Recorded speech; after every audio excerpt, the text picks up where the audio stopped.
Welcome back to my channel. हमारे channel पे आप सभी लोगों का स्वागत है। और आप लोग कैसे हैं? उम्मीद करता हूँ आप लोग भी अच्छे होंगे, मैं भी ठीक हूँ। तो इससे पहले का कन्वेयर बेल्ट का एक लेग बच गया था, तो ये भी आज हटा दिए हैं। और आज हम लोग डिसमेंटल करेंगे स्क्रू कन्वेयर और सीमेंट साइलो। तो 3 साइलो हैं, तो 3 स्क्रू कन्वेयर हैं। फ्लाईएस का थोड़ा ऊपर होता है, तो फ्लाईएस का थोड़ा सावधानी से हटाना होता है और उसमें थोड़ा दिक्कत आता है। और सबके जो सस्पेंशन वायर रोप हैं, जो इस पे या सीलिंग वायर रोप जिससे बीच में स्क्रू कन्वेयर को सपोर्ट दिया जाता है सैलो से, तो इसको लूज करके इसके जो भी डिसाइकल हैं उसको हटाने के बाद, इसको सीलिंग खोलने के बाद या सस्पेंशन रोप जो इसको हटाने के बाद इस जैसे हटा लिए हैं, अब इसके बाद सीलिंग लगाने के बाद स्क्रू कन्वेयर आसानी से एकदम। और इसको जो 2 वायर रोप यूज करना है, एक नहीं यूज करना है। एक में हमेशा ये स्क्रू कन्वेयर स्किड कर जाता है। आप ये जैसा देख सकते हैं, ये बड़ा और छोटा 2 या तो फिर ऐसा सिस्टम हो, चैन सिस्टम हो कि दोनों अलग अलग हो, यानी दोनों सेम नहीं होना चाहिए। नहीं, ऐसे कंडीशन में स्क्रू कन्वेयर स्किड करता है। तो यहाँ पे हमेशा 2 सीलिंग का प्रयोग करें, एक छोटे एक बड़े का, और ऐसा बैलेंस में लगाएं कि कोई प्रॉब्लम ना हो। तो एक स्क्रू कन्वेयर उतार लिए हैं, फ्लाईएस का भी उतार लिए हैं, और दूसरा बचा है एक और सीमेंट का। तो उसके लिए हमको केबिन हटाना पड़ेगा। इस साइड से उतारेंगे तो हमको केबिन हटाना पड़ेगा, क्योंकि केबिन साइड का बचा है, उस साइड से 2 स्क्रू कन्वेयर उतर गए हैं। तो सबसे पहले केबिन हटाएंगे, और केबिन की सारी वायरिंग खोल दिए हैं। तो उसका पार्ट 1 पे इसका सारा वीडियो बना हुआ, आपने नहीं देखा है तो आई बटन में लिंक दे देंगे, तो वहाँ से आप देख लीजिएगा। और भी जो पार्ट हैं उसके भी आई बटन में वीडियो मिल जाएंगे। तो इसको साइड में रख लेंगे केबिन को। तो केबिन में कुछ सिस्टम चले जाते हैं, और जो भी छोटे छोटे आइटम होते हैं, केबल होती है, सब जो दूसरे साइड पे भेजना है या दूसरे जगह भेजना है ट्रांसपोर्टेशन में, तो केबिन के अंदर एसी हो गया, जो भी छोटे आइटम है उसको भेजा जा सकता है। अब जो ये 1 नंबर यहाँ पे एक सेलो बचा हुआ है, उसका स्क्रू कन्वेयर, उसकी भी सीलिंग खोल लेंगे। और सीलिंग खोलने के बाद इसको यहाँ से जो फ्लाइंग लगा हुआ है, जहाँ पे बटरफ्लाई वाल लगा होता है ओपन क्लोज के लिए, वहाँ से भी लूज कर लेंगे। और टॉप पे यहाँ पे क्लैंप लगा होता है, जिसके माध्यम से स्क्रू कन्वेयर रुका रहता है, तो उसको भी खोल लेंगे। और इसके सीलिंग वायर भी खोल लेंगे। उसके बाद यहाँ पे इसको उठा के इस स्क्रू कन्वेयर को भी हटा लेंगे। तो अभी यहाँ पे सब कुछ खुल चुका है, और इसको अब हटाएंगे। तो ये इसको धीरे धीरे पुश करके एक साइड से इसको जिस साइड में रखना है, और उस आधार पे इसको घुमा के रख सकते हैं। तो इसको साइड में रखना है तो इसको आसानी से स्विंग हो जाता है, तो इसको रख लेना है। और उसके बाद साइलो डिसमेंटल करेंगे। तो साइलो के लिए सबसे पहले टॉप से जो इसके साइलो का फिल्टर होता है, जहाँ पे टॉप पे लगता है टॉप पे है, और जहाँ पे नहीं लगता है तो नीचे होता है, तो वहाँ पे कोई दिक्कत नहीं है। और यहाँ पे उसके बाद जो इसकी रेलिंग होती है, वो भी रेलिंग हटाना पड़ेगा। एक क्रेन आया है, क्रेन से ही हटाना पड़ेगा, क्योंकि हाइड्रा वहाँ तक नहीं पहुँच पाता है। हाइड्रा से काम नहीं हो पाता है, ये सब हाइट का है, ज़्यादा हाइट होने की वजह से। तो ये जो रेलिंग है, फिल्टर हैं, ये सब क्रेन से, उसके बाद सीलिंग लगाने के बाद ऊपर से नीचे आना, उसके बाद बोल्ट की कटिंग करके उसे उतारना होता है। तो या बोल्ट खुल जाए तो भी बेटर है, लेकिन खुलने की उम्मीद नहीं होती है।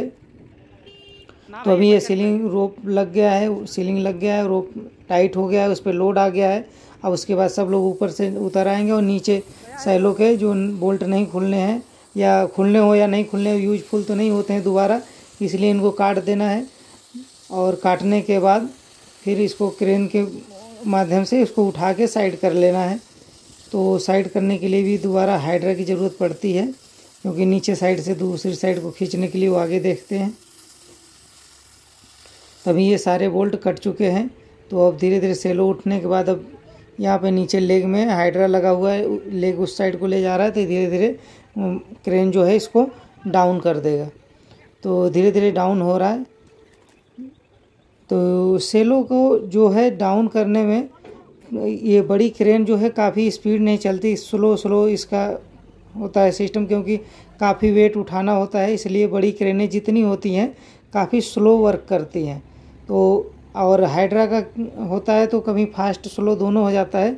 लेकिन बड़ी क्रेन जब भी आप देखेंगे, चाहे गॉर्डर लॉन्चिंग हो चाहे जो भी हो, वहाँ पे काफ़ी स्लो, यानी बहुत थोड़ा थोड़ा भी एडजस्ट करना हो तो बहुत आसानी से एडजस्ट हो जाता है, कोई प्रॉब्लम नहीं आता है। 1-1 mm तक का एडजस्टिंग बहुत आसानी से हो जाता है। तो इसलिए सैलो डिसमेंटल में थोड़ा टाइम ज़्यादा लग जाता है।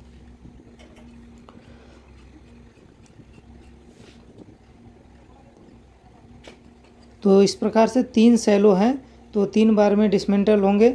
तो ये जो सेलो और स्क्रू कन्वेयर का है, ये पूरा 1 दिन का प्रोसेस होता है यदि आपने थोड़ा बहुत काम पहले कर दिया है तो। और जैसे सेलो डिसमेंटल होने के बाद नीचे आ जाए तो इस तरह से उसके जो भी रेलिंग है, सीढ़ी है, पाइपें हैं, उसको खोल के सबको अलग कर लेना है। और इस तरह से 2 सेलो हमने उतार लिया है, तीसरा सेलो बचा हुआ है जो लास्ट, अब इसको उतारेंगे। तो ये सेलो भी खुल गया है, तो अब इसको भी साइड करके उतार देना है। तो ये सारे सेलो इस प्रकार से डिसमेंटल हो जाते हैं।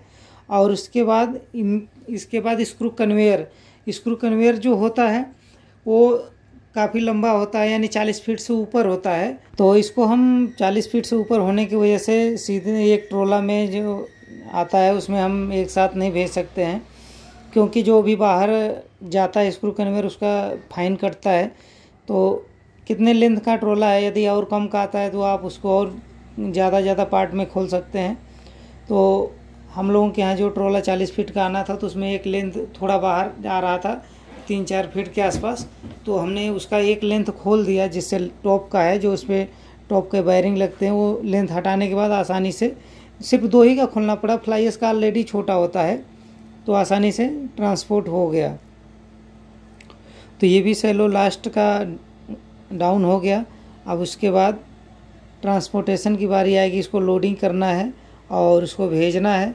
तो वो भी इसमें जो इसके एक्सेसरीज हैं सेलो के, वो सब सेलो के अंदर आ जाते हैं। यहाँ से फिल्टर खुलता है तो उसी जगह से हम सारे इसके एक्सेसरी जो सीढ़ी की है, जो भी है इसके आइटम सभी इसमें आ जाते हैं। सिर्फ ऊपर का फिल्टर और जो इसकी रेलिंग होती है वो इस पे नहीं आता है, बाकी सब कुछ इसके साथ चला जाता है। वो भी इसके जो फ्रंट साइड में हम रखें तो वहाँ पे भी इसके सारे एक्सेसरी आ जाते हैं लेग के पास लोड होने के बाद।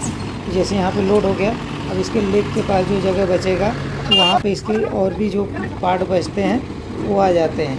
तो यहाँ इस तरह से दोनों सेलो को दो सेलो लोड हो गए और इस तरह से तीसरा भी। तो सब लोड होने के बाद तो यहाँ से हम लोग इसको ट्रांसपोर्ट के माध्यम से सब चला जाएगा लोड होने के बाद।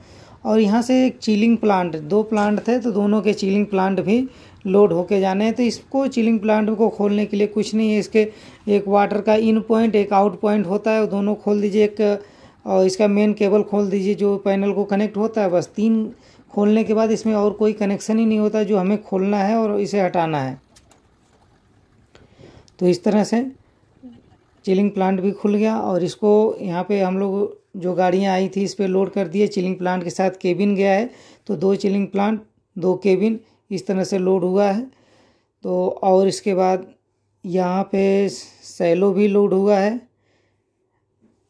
तो इस तरह से हम लोगों ने जो इसका silo dismantling, screw conveyor dismantling, और इसके साथ स्क्रू कन्वेयर नहीं जाता है। स्क्रू कन्वेयर हम लोगों ने कन्वेयर बेल्ट के साथ भेज दिया था। तो मैं उम्मीद करता हूँ मेरे द्वारा दिया गया इन्फॉर्मेशन आप लोगों को समझ में आया होगा। तो मिलते हैं नेक्स्ट वीडियो में किसी नेक्स्ट टॉपिक के साथ। धन्यवाद।